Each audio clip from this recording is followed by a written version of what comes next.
Flash to Campbell. Campbell on the outside and try time to the skipper. Tyler Campbell. Cut pass out to Stowers. Right foot, left foot, try. Reed Stowers in full flight.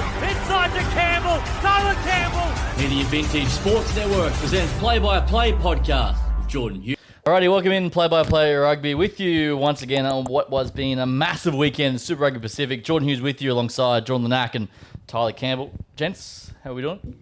Yeah, good. Weekend off. I was going to say you feel a lot more fresh. Normally you're here battered and bruised. And No, I do. My body actually feels like it's my actual age. Good. For the first time in a while, which is lovely. TC, how are you, man? No, I'm actually real good. School holidays, so Nice. 17 days off, and Yeah. obviously had the weekend off rugby, so feeling refreshed and ready to go this week. Tough challenge going up against East. Yeah, we'll get into that. Nice. How was it having the bye week? Chill, wholesome weekend? Yeah, what did we do? We went down. We both went to watch the women's team Girls, play, and they got a good dub down there. And then I actually shot over to watch the colleges versus Nerang Bulls game. Oh, yeah. So grand final rematch of the local Gold Coast rugby, and that was pretty good too. Like I was quite impressed. It was actually a really good game, and Bulls kicked a penalty in the last sort of 5 minutes to get the dub. I think it was 24-22, but it was a physical game, and it was quite interesting going down to, I guess, I don't want to say that level, but the difference in sort of professionalism and obviously a rivalry game. There was so much more chat from the players on the field and the coaching and the stuff like that. Like, we have that, I guess, that level of professionalism that's sort of expected on us there. It's real sort of grassroots rugby, and it was good to get around. It was actually a really good game, and some big boys running out there too, I'd say. Like on size, they're probably bigger than some of the QPR sides we go up against. But yeah, it was pretty quality rugby, and for a round one game, it was quite enjoyable to watch. There you go, mix it up. Let's go to a bit of rugby, boys. What caught your eye this weekend, Geordie Lanack? I think a lot, actually. I think it was a big, eventful week of footy. I think it started with our Friday night game with the Reds. I think that was just a good quality. Oh, my God. Good Great quality? English. Yeah. But I think the biggest one for me was the Pacifica game. Crazy. Yeah. What a win. Yeah. Like, so good. I think we've been talking about how they've been building, but they don't travel well, and like a whole lot of things have sort of been hindering what they've been doing. But yeah, for them to come out and put that on the Tars was pretty good. Very impressive. TC? Mine, and I hate to say it, like obviously came off a loss last week against Moana, but the Crusaders. Going to Fiji is not easy, and they were clinical in that game, and kind of scary hours because they look like they're finding their mojo again. Like we forget, outside of last year, they were 7 time in a row champs. So seeing them sort of find their groove and bouncing back after a loss, and last year the losses piled on back to back for each other, and sort of they lost their little bit of aura about them, I guess. But to see them bounce back in Fiji, which is a hard place to win, and plays, I think that first 30 minutes they just played some exceptional footy, and yeah, it's scary hours for everyone else because we don't really want them finding form because we know how good they can be come finals time and the experience they have. Well, they're sitting in second now. So we'll get into our round 8 recap. On the tipping front, boys. Dreadful. Yeah, Tyler, you've been struggling a little bit. 3 from 10 for Tyler. It's because you change yours though, but we don't know. Nope. 5 from 10 for me and 6 from 10 for the big dog. Geordie takes it. You're hitting some Didn't good form. change yours. I You know. didn't change yours. No, I this don't week. change mine. So the totals well. now are 43 from 80 for Tyler, 52 from 80 for me, and obviously you're 14 from 30. So just under 50% for you. It's going all right. Yeah, it's all right. Just got to get above that 50%, and That's a win. that's all that matters. There we go. So let's see how we go this weekend. Let's talk about it. We were together on this one Friday afternoon. The Chiefs 27, the Reds 15. A nail biter in the wet. Stevenson 100th game. What do we make of it, boys? Game of big moments. And I can sort of bring it down to sort of 2 key moments off the top of my head. First one being the Harry McLaughlin-Phillips try where he's dropped it. Yeah. I thought that was a huge moment in the game, which the Reds were in front. They were up. They're actually a man down at this point, and they could have come away with 7 points, which I think would have been a big sort of confidence booster for them. But turned out they went sort of back down the field, back-to-back penalties, and then from there, and I think they have a scrum penalty away, and D-Mac puts Chiefs up 3, and then second moment's that Josh Jacobs sort of banana kick, that 50-22, sort of gave the Chiefs another sort of boost of life, and obviously they score there, and they come back down and score again and sort of ice the game. Yeah, sort of Reds score late, but I think it probably was good they scored late because it actually reflected how close the game actually was. Yep. I think if you looked at it 27-10, you're thinking, oh, yeah, Chiefs were all over them. But if you actually watch that game, the Reds were actually dominant for the large part of that game. It's just Chiefs, I think, had too much class in key moments of the game. Geordie, the Reds had their chances, I guess. How do you see it? Yeah, I think, well, for me as well, like my biggest sort of turning point of the game was Harry's disallowed try, which then they compounded sort of negative on negative, which, as Tyler just said, ended up putting the Chiefs ahead. But I think overall, like that game was everything of what we thought it was going to be. And I think the weather, as bad as it was in Hamilton, kind of probably, I would have expected probably more points from either side, but it just seemed to drag everything back down a little bit without, like, we didn't lose that physical battle. There was still some flary moments in there. Some obviously unreal kicking game. But yeah, I thought it was a really good game, and I think looking at it objectively, Chiefs did deserve the win. But yeah, I don't think if you were looking at just the score, it didn't reflect the style I just said. Like, it was actually a really, really tight battle. Do you think the Reds leave there thinking pretty, I don't know, lost, but somewhat confident? Like, okay, we can beat this team. Like, the gap isn't that far. How do you sort of sit over there? No, they want to win? Because for me, they've gone there twice and been flogged. And yes, they've had a closer performance, but I think the wet helped the Reds a lot. Yeah, okay. Yeah. I know this sounds bad. We've seen how good the Chiefs are as an attacking side. The Reds have been good, but where the Reds got their sort of, I guess, their pay or their purchase was through the box kick and the high ball work. And the Chiefs' back three obviously dropped a lot in the wet. If that's dry and they take a lot of those, I think the Reds are kicking away too much possession to actually beat that side in the dry. It could be a bit biased, obviously being a Chiefs man, but I think the Reds, obviously, they're probably the top Aussie side at the moment, but I think they're coming into the hard part of their draw, so we're actually going to see where they actually stand moving forward, and be interesting to see what their option is at 10, whether it's Harry McLaughlin-Phillips or Tom Liner. Another one I want to touch on, the Reds not taking penalties goals this year. So apparently they've left 30 points out there from saying no to penalties. Where do you stand on this? Are you a points on offer, take them every time sort of guy, or case by case? Where do you sort of stand? Geordie, what do you think? I think case by case, but I think it also goes to show the lack of faith isn't the best term, but probably what's been going on in their camp with their tens. Like, they're not really sure. Well, it doesn't seem like they're really sure on what their direction is. But even so, like, the kicking tens that they've got in there, or their goal kickers in general, they don't come to my mind when I think of who are the best kickers in Australia. Okay. So I don't know whether it's a conscious decision to not be taking points and be trying to put try pressure on, or they don't have the confidence to. Because I thought Liner's pretty moments. solid off the tee. You think they'd back him, but I don't know. Yeah. Maybe not. I think a part of it's how dominant their maul has been in the past. I don't think it's been as dominant this year. I don't think Fizzler's had too many tries compared to what he has had. Yep. I'll give them a pass the last 2 weeks, and in a way people don't sort of understand is when it's wet, it's hard to exit. And if you make an error in your own half, you're back under the pump. So, yeah, you take 3 points and you get a 3-point lead, or you close the gap. But now it's not just taking the points, it's do you back yourself to exit, which adds on to Geordie's with the 10s. And Yeah, true. look, being completely honest, Tate's probably not the best kicking 9. Great running 9, but as a kicking 9, that's probably not his strongest or his point of difference compared to the other 9s in Australia. So I can see the sort of thought process around there that, okay, it's not just a penalty kick, it's our next job for an exit, but I do think they still need to take more of those points because it can come back and cost them. I think the game's a different story if the Reds are up 16-10. Do the Chiefs take that penalty and go from there? Like, you know what I mean? I think that kind of flows on. Like, I was meant to jump in before when you asked, would the Reds be happy walking away from Hamilton with what they did? Like, flat no. Like, if they got the mentality to be the winners of the Super Rugby, like, they should never be happy with any loss regardless of the conditions or their opponents. Like, that needs to be their standard.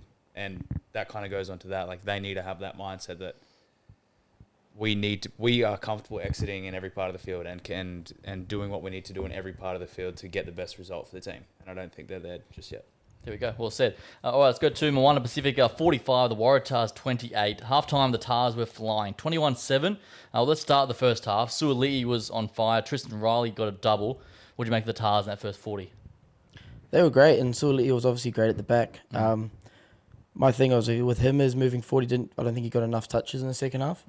And I think that's sort of my concern with him as a 15. If you've got a game breaker like that and you can't get him into the game, it sort of can hinder your performance, which you saw in that second half where it was sort of non-existent. Yep. But I think we got to take our hat off more than anything to Moana. I guess it's the leadership of Artie's probably a big one coming in there. We've seen what's the 10, the new one? Pellegrini? Like, he's really stepped up and really owning that side right now and playing some really good footy. So they're looking good, and I think they can push for the 6. Yeah. They've beat the Crusaders and Tars in back-to-back weeks, who are above them, and I think, are they in the 6 now? Just Or out 8. Yeah. Yeah. So they'll be a team looking to sort of sneak their way in now. 38 points in the second half, the Tars leaked. One of the biggest collapses I've seen. What did you sort of make of the Tars there? Yeah, I think we were kind of speaking about it last week where we were saying that especially in that tight 5, I wasn't sure if they'd had the depth to sort of compete. And I think They got bullied again. yeah, like as a whole, Their engine room. yeah, to leak that many points in 40 minutes of rugby at any high level of like footy, it's just not going to cut it. No.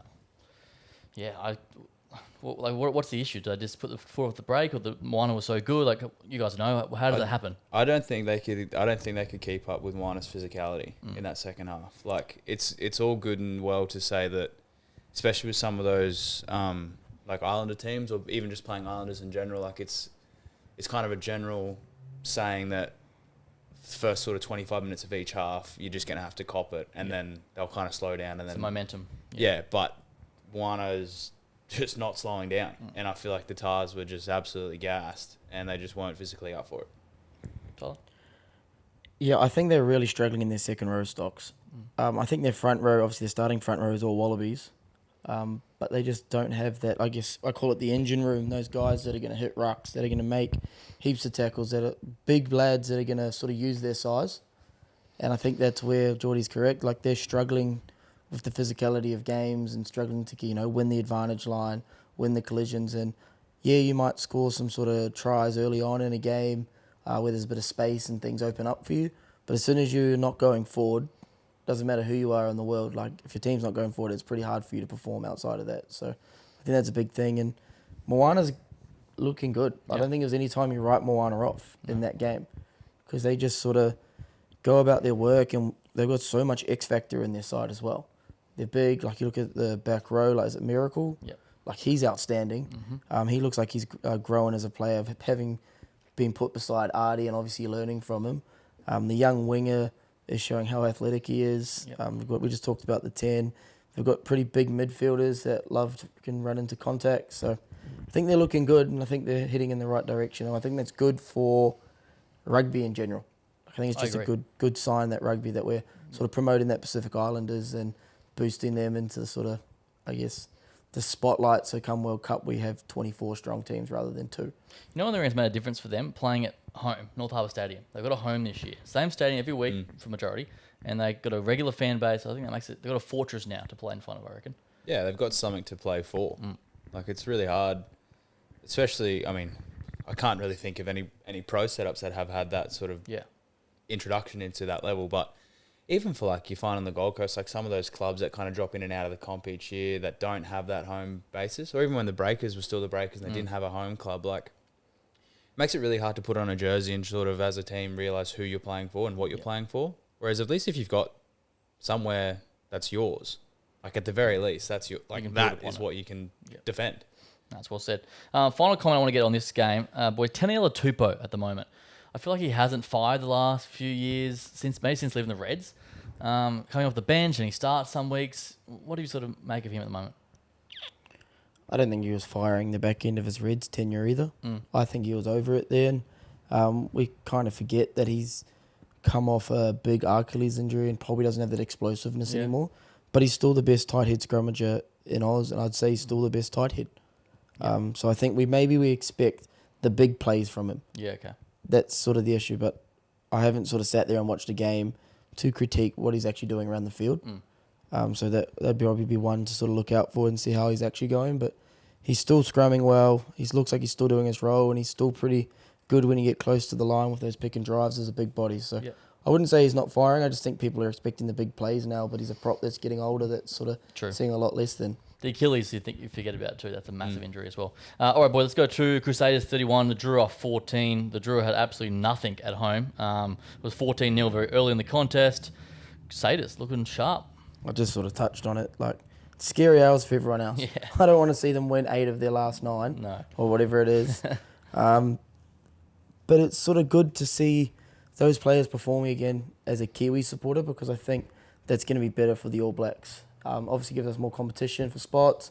Severis is playing good footy, looked fairly comfortable at 13. Probably not an out-and-out 13, but shows that he's got that sort of, I guess, I can't think of the word, versatility in his game, that if there was injuries or yellow cards, you could sort of play in there at test level. So I think it's a good sign for New Zealand rugby, but terrible sign for Super Rugby because the 7-time champs are on their way back.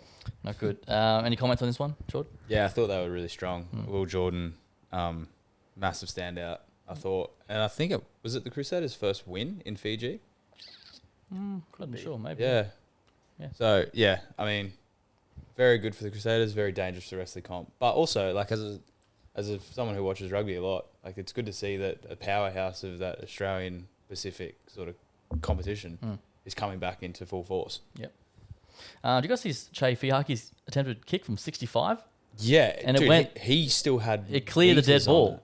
Yeah. So that's between 70, 80, 75 Yeah, he meters. only missed it by like a couple of meters left of the post, but Crazy. he still well cleared the dead ball. Yeah, I and couldn't that believe thing it. was like, it wasn't one of those ones that, you know, you see like long kickers, they really like, they put it up high and they just kind of let it float. Like that thing sort of stayed post height level and just rocketed for 80 meters. So he's almost got 80 in him here, like distance wise. Unbelievable. Yeah, for sure. Do we know if there's any wind or anything behind him? Don't have those. I don't know, but there's no altitude obviously being in Suva, so Yeah. you can't pull the whole South African card. Yeah, either way, very impressive. Let's go to, this one's a bit of a grind, this one. The Blues 19, the Canes 18, Auckland back in the winner's circle. Bit of a sloppy game in the wet, but they found a way to win. Barrett was back and impressive. Yeah, obviously Barrett, another one. The banana kick seemed to be coming back. Yeah. Like that was a huge kick from him when they were under the pump. But yeah, the Blues I think just need to get a couple of wins and they'll start rolling again. We're only halfway through the comp now. I think this is round 9 coming up. Yep. So I still think they're also another team that will be fighting for that 6. And they're a team that I wouldn't want to play. If I was round 1 and I was ranked first and my first game up was against the Blues, I'd be a bit worried. Oh, sorry. How does it work? No, 3 plays 6. Yes. 1 and 2 go straight through. Yeah. So whatever it is, like that's probably the team you don't want to play if they find their mojo. And I think as players start coming back in, they've had a bad injury run, that will start to see them get a bit of a roll on in the back end of this comp. Any thoughts? Yeah, I think it was really good to see the Blues get back into that winner's circle. We've been speaking about it the last couple of weeks. We don't really know what's been going on, why they haven't been firing, but hopefully this is that sort of kickstart they need to sort of get back into it, even though it was a close game. Like this is probably the fire in their belly that they needed, especially being at especially being at Eden Park as well. Yeah, at home. Like something to play for. 100%. Tuipulotu, yellow card. Happy with that? It was pretty Yeah, shoulder on head. Can't really do it. yeah. I mean, It is what it is. I'm not sure if he's going to get weeks for it. He might get a couple, but... Depends if he gets upgraded. True. yeah. So if they upgrade it to a red post-match, then I haven't seen anything. No. That's normally when you get to go into judiciary. There we go. Then our final match of the round, the Force 29, the Highlanders 20 over in the West. And the Western Force are in the top 4. Good game this one. Enjoyed it. Now it gets interesting for the Force. It does. It gets 'Cause tough they've- now. Well, they've had a very, I don't want to say easier, but they haven't played the sort of top teams.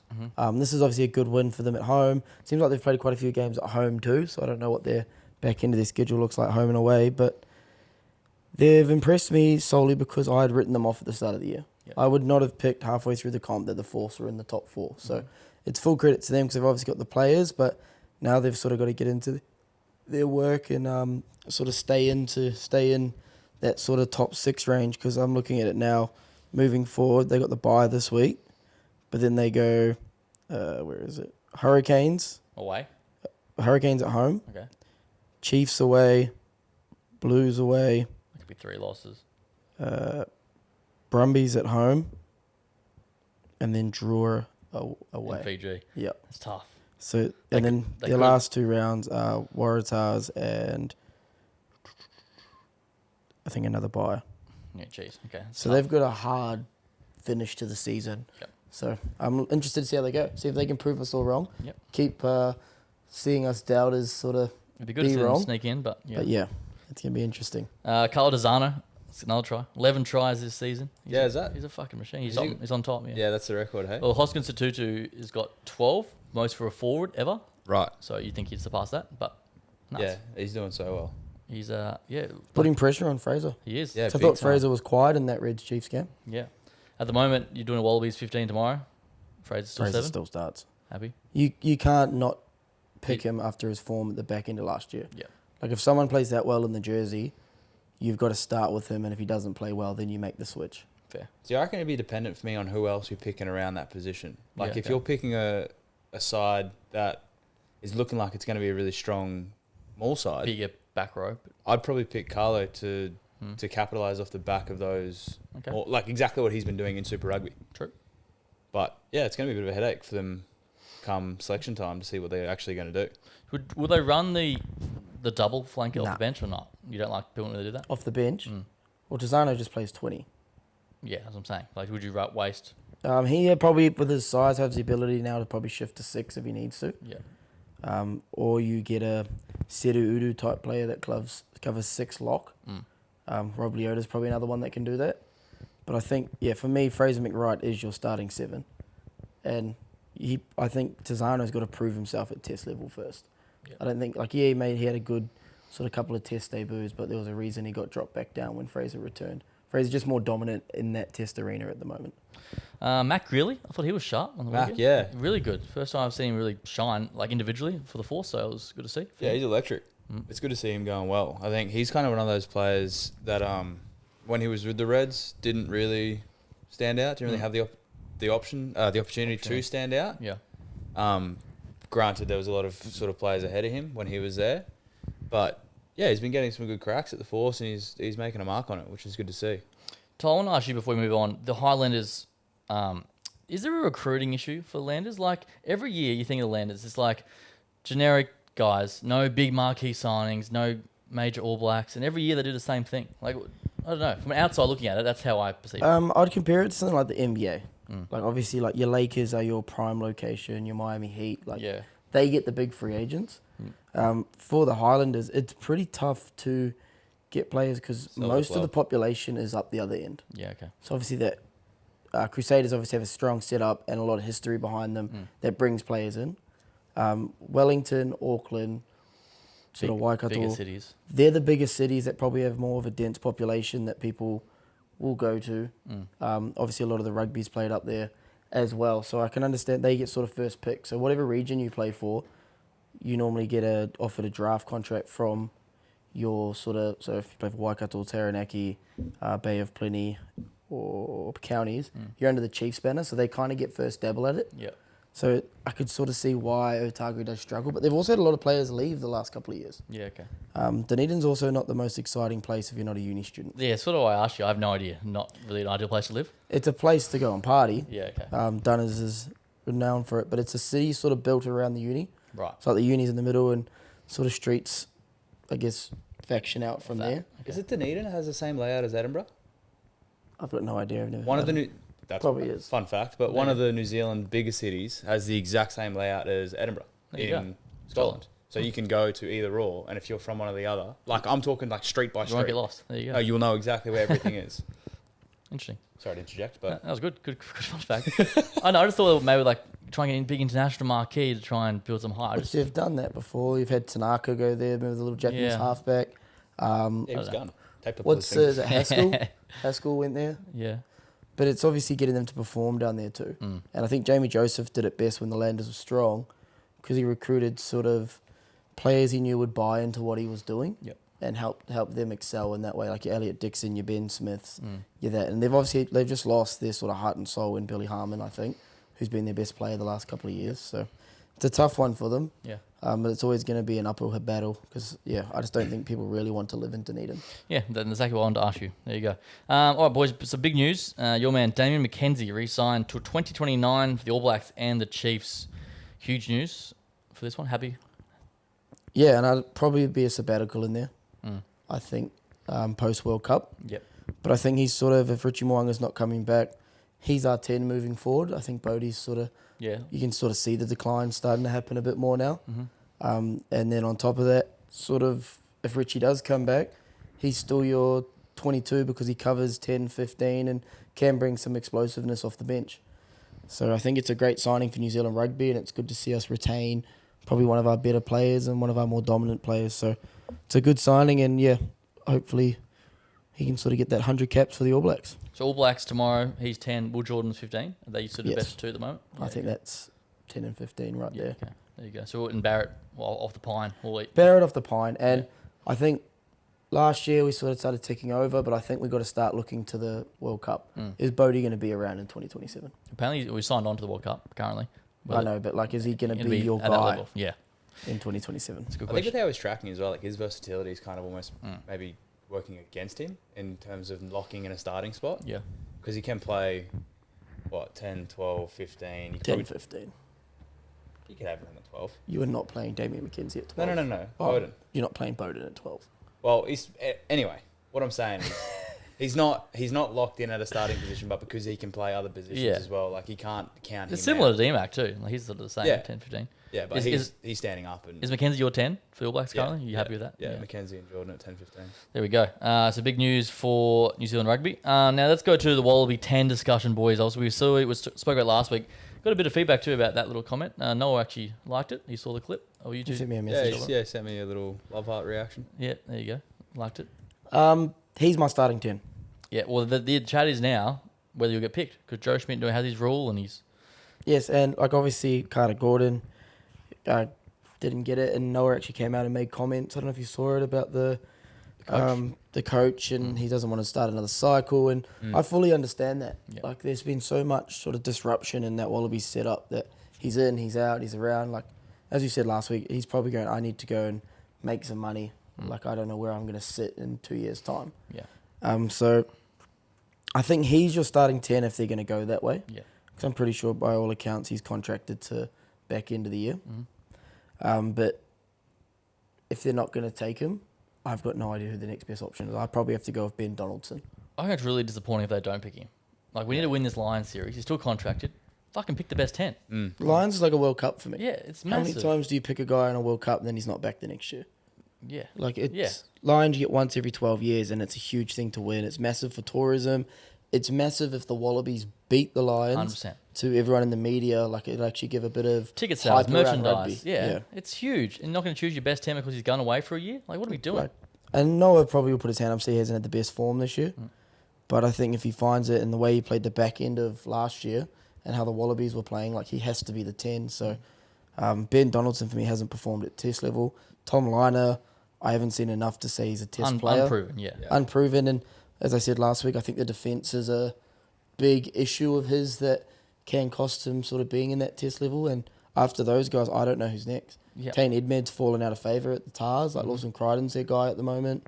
Who else is there? That's it. Depressini is the reserve Brumbies. He's 35 odd. He's probably not looking to play test footy at the moment. I think we've got a real issue with 10s in this country, to be honest. Like, just good players, not quality players. Yeah. What do you stand out? What do you think of this, Jordan? Yeah, I think Tyler kind of nailed it on the head. Like he's still my pick at 10, like wholeheartedly. If they decide to shaft him because he's going away, one idiotic mistake from Australian rugby, as you just said. Like he's still contracted to us. He's still playing in Australia. If he finds the form of what he can be playing in, he's hands down the best 10 we've got. And then if we start that conversation on who's next, like I feel like there is a big gap at the moment between him No and the rest. and the rest at top form, not at their current, not how everyone's performing at the moment.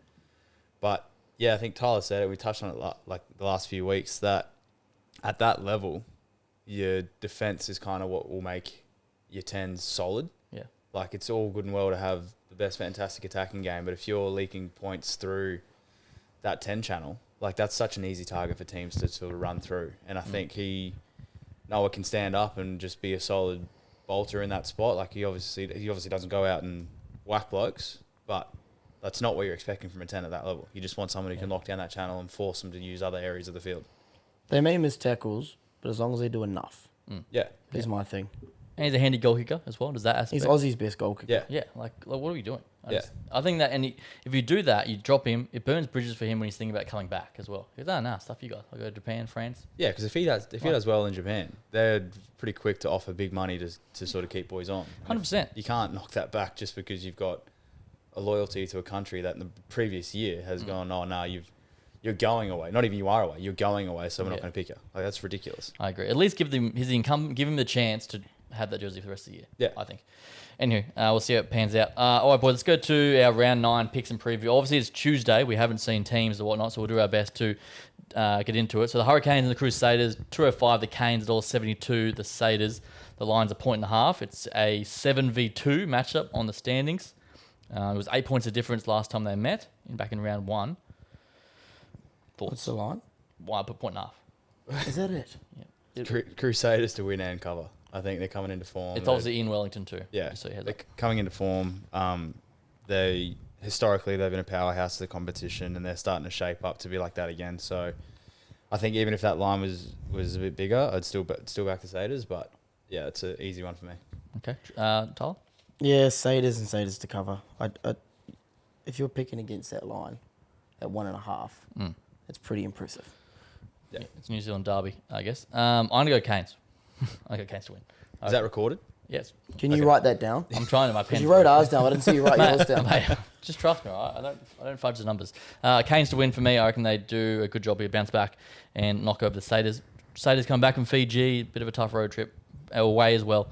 Canes to win for me. All right, let's go to the Waratahs and the Chiefs. The Waratahs back at home, $4. The Chiefs $1.22. The line's 10.5. The Tars are unbeaten at home this season. Can they find something here? Chiefs to cover. Okay, good breakdown. That's quick. Tars, any chance? Can they going to compete close, 1 to 12? I'm not saying they can't compete, but I just think like their D, the way it leaks points against the best attacking side in the comp. Like the Chiefs can put 30 points on you in 20 minutes. Yep. Like that's just how good they can be when they get going. And we saw that in the first half against Moana. We saw that in the second half when they played the Crusaders. That when things are going well for them, they are the hardest team in the comp to defend. And like I haven't seen team lists where they're going to rest players this week or not, which could change it a little bit. But if they're going in with the same team they went in with last week, I think they win and they win well.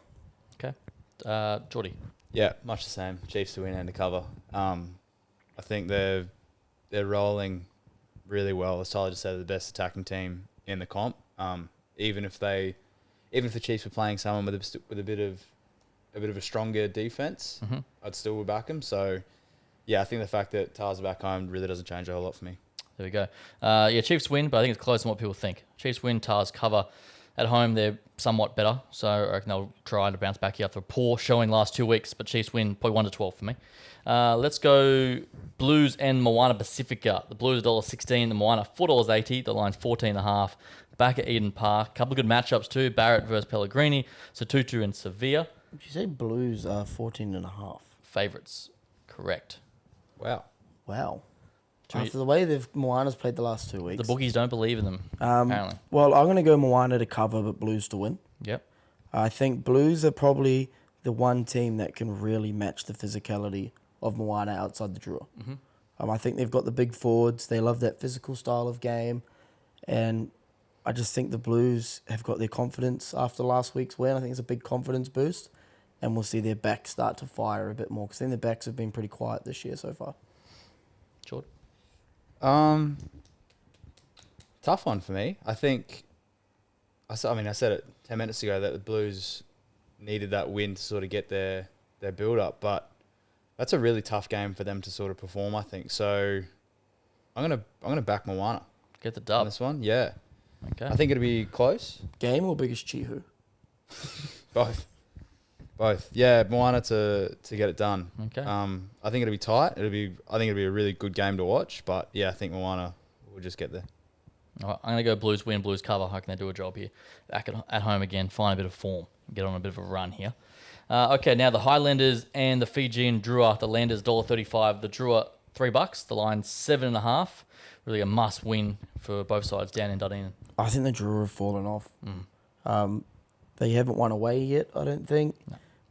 I don't think they've been as dominant as we expect at home. It's like it's lost. Everyone sort of is a bit more prepared for it going in now. So for that, I back the Landers to win here. What did you say the line was? 7.5. Fiji to cover the line. I think it'll be close. I think these are both struggling teams. But I just think Highlanders under the roof, the zoo behind them, get the win towards the end. Okay. Yeah, I think Landers to win. Fiji to cover as well. I think it's going to be like a 2-point game. Really? Close. Yeah. Two teams desperate for a win. Yeah. I'm going to go Landers win, Landers cover. I reckon do a dry. The Drew are dead, to be honest. I can get going. All right, so we go to now the final match of the round, and what should be an absolute bell ringer up at Suncorp Stadium. The Reds $1.67, the Brumbies $2.10, the Lions $1.5. Tate McDermott's 100th game as well. There's big matchups everywhere in this one. It's Zane's 50th as well. Even better. How good? Brumbies to win. Actually? Yes. You're all right. The Brumbies have won the last 3 versus the Reds as well. I just think the reason I'm saying this is Brumbies is sort of that team that's always been the top of Oz. And I feel like they've been underappreciated because the Reds have risen up. Okay. And I think because the Reds are a bigger market, that they sort of, you see them sort of Oz rugby flood into it and get behind the Reds a lot more. Yep. And forget, like, the Brumbies are good at what they do. They're good at getting into their work. They know how to play the Reds and they know how to beat the Reds. And I think they win this in a close one. It's going to be wet too. It's meant to rain this weekend. Right. Yeah, I'm just checking the weather now. So sick of that. So I'm back in the Brumbies here in a close one, and I think it's just there's gonna be a low scoring sort of affair. I don't think it's gonna be a blowout. I'm thinking like 21-19 or 24-21 or something along those lines. Take the under. It was 1 point last time they met at Suncorp, 2019. So I reckon similar sort of vibe. Geordie. Yeah, I'm going to back the Brumbies in this one. Okay. I think, again, for me, the weather that we've been having in Brisbane and the Gold Coast has been pretty rubbish lately. So I think that's going to mitigate a lot of what the Reds can do. And, again, I think we spoke about it before, like the strike power that the Brumbies have in those sort of close quarters and to just grind games out, I think that'll be the difference. So, yeah, same thing as Tyler. It's going to be close, but, yeah, it should be a bloody good game. King. And Noah Lolesio, man of the match. There we go. If you can put a multi on there, I don't know if you can. No, you cannot. But I think his goal kicking will be the difference. And he's been in the media. Might be keen for a big performance. Good chat. Yeah, hopefully shut some people up. He's been copping so much hate online. Which is just bullshit. Yeah. Anyway, I do hope Noah plays well, but I do think the Brumbies just fall short. I'm going to go Reds to win. For me, Reds minus that 1.5. It's 1-12, I think. Definitely close. Yep. Take the under too, for sure. Write that down, please, mate. It's written down, mate. All right, thank you. Don't be mad. You were fuck on the slide, mate. All right, you got some work to do. Okay, there we go. Round 9 picks and preview for you. Plenty of options this weekend. A bit of news, boy. Let's go. A bit of a QPR wrap. Obviously, you had the bye on the weekend. Can we start with Norths? Kelly Nyavoro absolutely just running riot against UQ. How good? Yeah, I was saying before when I saw, I didn't watch the game yet, but when I saw the scores, initially I thought I was looking at the women's draw with that score line. Like that's something we were seeing last year. Yep. And then I couldn't believe that North had done a number like that on UQ. I haven't seen a score like that on UQ in a long time. Decade. Crazy. So I don't know whether that's. I mean, it's going to be a combination of North being a lot better than UQ being pretty poor. Yeah. But yeah, I don't know. I'm actually excited to see how North go this season. I think it's really good for the comp that North have picked it up. Mm-hmm. Like it kind of takes out those sort of 2 or 3 bottom games traditionally where you kind of roll in knowing that you're going to get a win. Like I don't think that's going to be the case this year with North. So yeah, it was good. I've probably been here and been a big Norths guy. Sorry, big yawn. You have been very pro, the Eagles. Yes, and I've seen sort of the culture they're building, and you sort of look outside in on what they've been doing, and they've done it the right way. Mm-hmm. They've invested in their juniors, they've invested in their Colts, and those guys are starting to come through now. They've got obviously their loyal players that have been around for a while. They've brought in a couple of recruits, but they haven't gone over the top. I think in the past they probably bought players that weren't the right guys. So they've brought a couple of guys in and they've built really nicely. And it's sort of everyone's like, oh, UQ's horrible. But there hasn't been much of how much Norths has improved. Yeah. How much better they are through that sort of process. Like they went through some rough years and now they're looking like a good football side that's going to compete and be competing for a top 4 spot. And I think that's, as Geordie said, great for the comp. But it also makes it tough for us because now we've got an away game that we've traditionally not performed in. Like we've always struggled going up to Norths because it's obviously our longest travel. So now we have to sort of get our mindset and really focus on when it's Norths week, obviously week by week, that how we're going to approach that and how we make sure we got there to perform. Because otherwise we'll be like UQ and you turn up there and they've got their crowd behind them, half asleep, and their clubs. They're doing well, so they're probably going to have more of a club sort of vibe down there, and they're going to be into us. So looking forward to that matchup. But right now my focus is on East. Absolutely. Just on North quickly, their retention rate of players is really good. It's the same guys, those Langbridge brothers, a few boys that has been there for 5-6 years, and they just turn up. Culture. It's good. Yeah, that's right. You just see going into their clubhouse, the culture they have. Yeah. They've got their own, I don't want to run Bond down, but they've got their own proper clubhouse. They've got a clubhouse they own that brings that rugby club vibe, that gets people to stick around, that offers cheap piss, that doesn't really close till Key midnight. formulas, mate. Yeah. It's easy to build a culture when we do that. We see it with East, we see it with Brothers, and that's how you retain players, and that's how players become loyal to the club. Yeah. Geordie said it before with Moana. When you're at home, you got somewhere, one of you said it, sorry, to play something to sort of have that same sort of fan base. It makes you put on that jersey and want to perform better as well. And I think that's what Norths have built, and that's what they've got at the moment. That's working for them. And they're a good community club as well. Like all those northern suburbs actually get around the footy club and go down and watch on a Saturday afternoon. It really makes it a tough place to play at for away teams. But as I can imagine, being a home team, like you feel a lot of sort Support. of backing behind you. Yeah. Very nice. All right, for us boys, this weekend, massive one for you guys. The East Tigers coming down to the Canal. Obviously, they're looking sharp, top of the table. How are you feeling? Should be a cracker. Yeah, I'm super excited. I think this is the most excited I've been for a game of footy in a long time. Nice.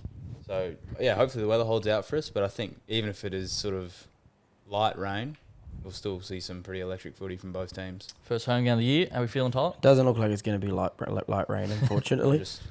We can pray to the gods. Yeah. But no, obviously looking forward to it. East are much improved compared to last year. We saw them get a scalp on the weekend with West, which is a bit of an upset, and they're sort of playing that style of footy that suits them. They're back in their set piece. They're back in sort of winning the territory game from what I've seen so far. Obviously got big bodies and Nuku and a few of their other older players have actually come back to playing. I see Alex Smith's back out there. I see Matty Smith still running around, but they obviously added guys that are young like Lachlan Kirk. To BJ sort of, Oates as well. BJ Oates to sort of boost them up. So it's going to be an intense game, and for us, it's obviously about fronting up physically first, and then letting sort of everything else fall in place. I don't think we can get too excited with the side because you can't make errors because they're clinical, especially around their rolling maul and their scrum. So yeah, for us, it's just doing what we do well and making sure we're playing footy in the right parts of the field. But really looking forward to it. Love it. So if in the area on the Gold Coast, Saturday afternoon, 3 p.m, these boys doing 3 or 5. doing their thing. All right, Singapore Sevens. Quickly, boys, touch on that over the weekend. Fiji. That happened. Yeah, it did. You wouldn't know about it. I know you're a big Sevens guy. And Fiji and Kenya win the men's final, which is kind of cool. Really? No idea. Yeah. See, that's what I meant. We have no idea about Sevens anymore. Yep. It's just died. Yep. Fiji won that, and then guess who was in the women's final? Take a magical guess. NZ Oz. Wow, shock. Have a guess. good. Have a guess who won? NZ. NZ. Wasn't it 31-7? I did actually see that. Yeah, we are on the slide a bit. New Zealand looking sharp. But I want to give a shout out, mate, Levi, 200 tries in World Series, which is Quickest to get there?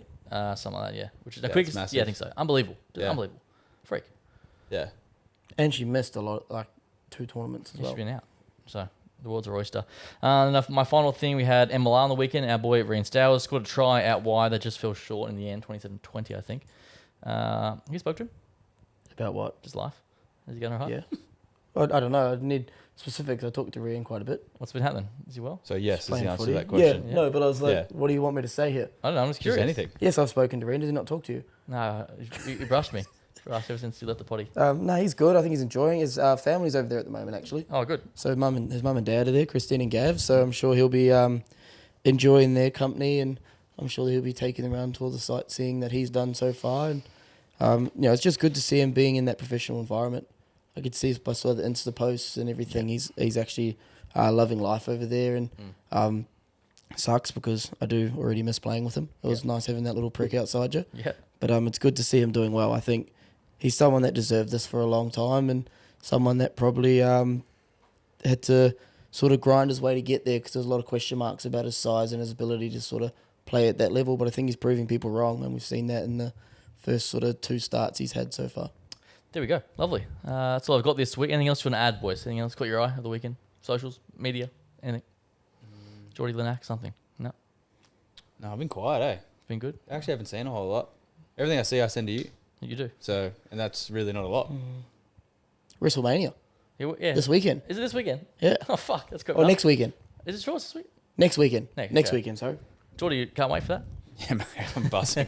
See, there's always those guys that think they're too cool for No, wrestling. to be fair, I was meant to say this when we brought it up last time. When I was maybe 8 or 9, the WWE came to Brisbane, and I went and I think I went to it as well. I went to like a breakfast at the hotel they were eating at, and I saw them all around. I used to love it. There you go. So Definitely a John Cena guy. I was never, Bandwagon.